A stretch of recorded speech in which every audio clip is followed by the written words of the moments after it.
Volume number 26، حدیث number 626۔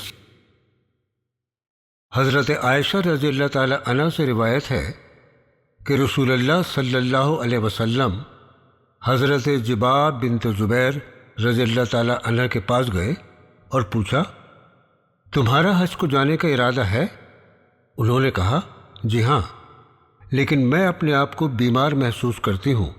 آپ نے فرمایا، حج کا احرام باندھ لو اور احرام کے وقت یہ شرط کر لو کہ اللہ مجھے یہاں روک دے گا، میں وہاں احرام کھول دوں گی۔ حدیث نمبر 627۔ حضرت سہل رضی اللہ تعالی عنہ نے فرمایا، ایک مالدار شخص رسول اللہ صلی اللہ علیہ وسلم کے سامنے سے گزرا۔ آپ نے پوچھا، تم لوگ اسے جانتے ہو؟ ان لوگوں نے کہا، ہاں رسول اللہ، ہم لوگ اسے اچھی طرح جانتے ہیں، یہ بہت مالدار ہے۔ اگر یہ کسی سے نکاح کے لیے رشتہ مانگے تو کوئی منع نہ کرے، اور اگر کسی کی سفارش کرے تو فوراً منظور ہو جائے۔ اتنے میں ایک فقیر وہاں سے گزرا۔ آپ نے لوگوں سے فرمایا، اس کے بارے میں کیا خیال ہے؟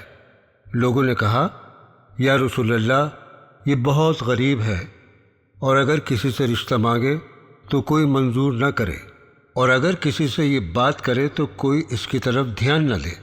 آپ نے فرمایا، یہ شخص اس مالدار شخص سے بہت بہتر ہے۔ حدیث نمبر 628۔ حضرت عبداللہ بن عمر رضی اللہ تعالی عنہ سے روایت ہے کہ رسول اللہ صلی اللہ علیہ وسلم بد زبان اور لڑنے جھگڑنے والے نہیں تھے۔ آپ فرماتے تھے، سب سے بہتر وہ شخص ہے جس کے اخلاق اچھے ہیں۔ حدیث نمبر 629۔ حضرت انس بن مالک رضی اللہ تعالی عنہ فرماتے ہیں، میں نے نہ تو نبی کریم صلی اللہ علیہ وسلم کی ہتھیلی سے زیادہ نرم اور نازک چیز کو چھوا، اور نہ میں نے آپ سے بہتر اور پاکیزہ کوئی خوشبو یا عطر سونگھا۔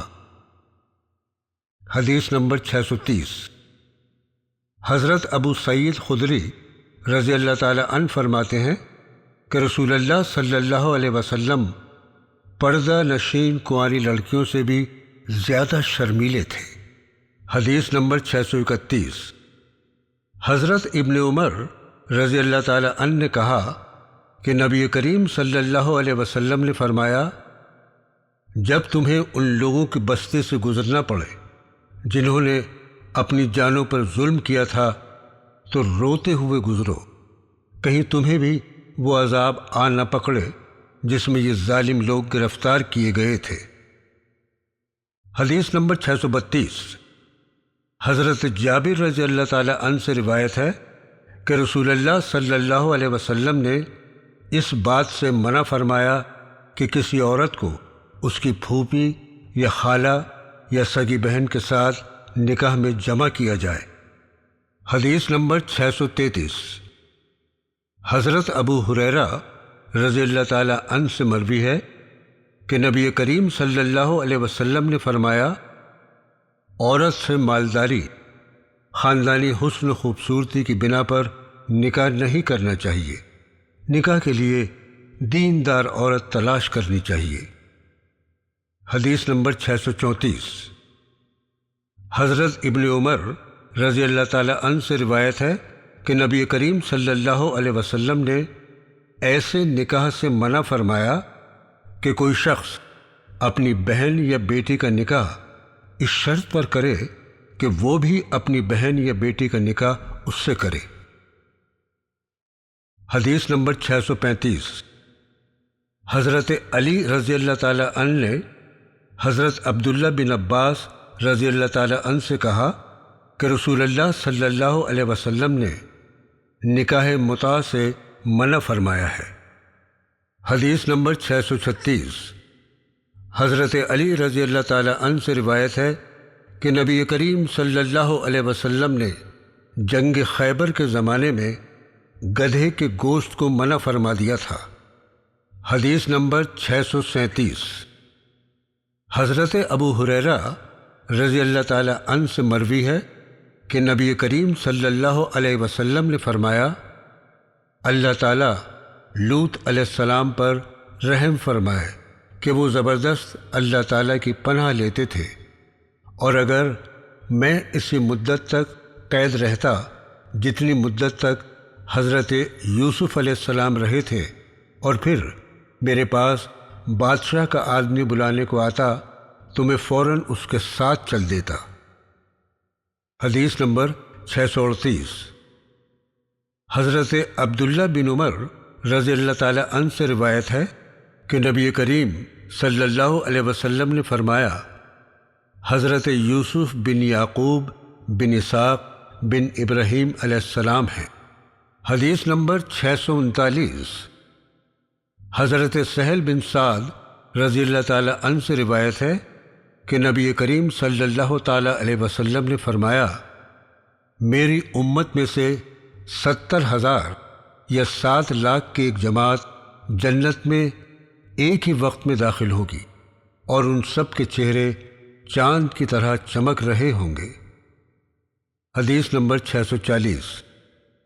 حضرت ابو ہریرہ رضی اللہ تعالیٰ عنہ نے کہا کہ رسول اللہ صلی اللہ علیہ وسلم نے فرمایا، بدگمانی سے بچتے رہو، کیونکہ بدگمانی سب سے چھوٹی بات ہے، اور لوگوں کے رازوں کو کریدہ نہ کیا کرو، اور نہ لوگوں کی نجی گفتگو کو کان لگا کر سنو، آپس میں دشمنی پیدا نہ کرو، یہی سچا عمل ہے۔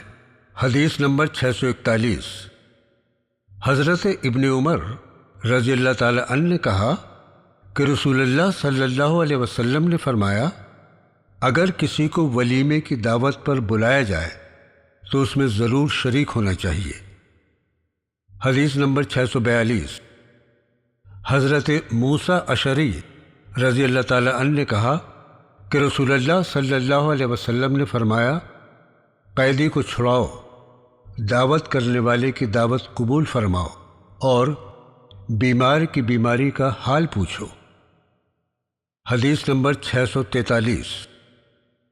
حضرت انس بن مالک رضی اللہ تعالیٰ عنہ سے مروی ہے کہ نبی کریم صلی اللہ علیہ وسلم نے فرمایا، جس نے نماز عید اضحیٰ سے پہلے قربانی کر لی، اس نے اپنی ذات کے لیے جانور ذبح کیا، اور جس نے نماز کے بعد قربانی کی، اس کی قربانی پوری ہوئی۔ حدیث نمبر 644۔ حضرت عقبہ بن عامر رضی اللہ تعالیٰ عنہ سے روایت ہے کہ نبی کریم صلی اللہ علیہ وسلم نے فرمایا، جس نے عید اضحیٰ کی نماز سے پہلے قربانی کر لی ہو، اسے چاہیے کہ وہ دوبارہ قربانی کرے۔ حدیث نمبر 645۔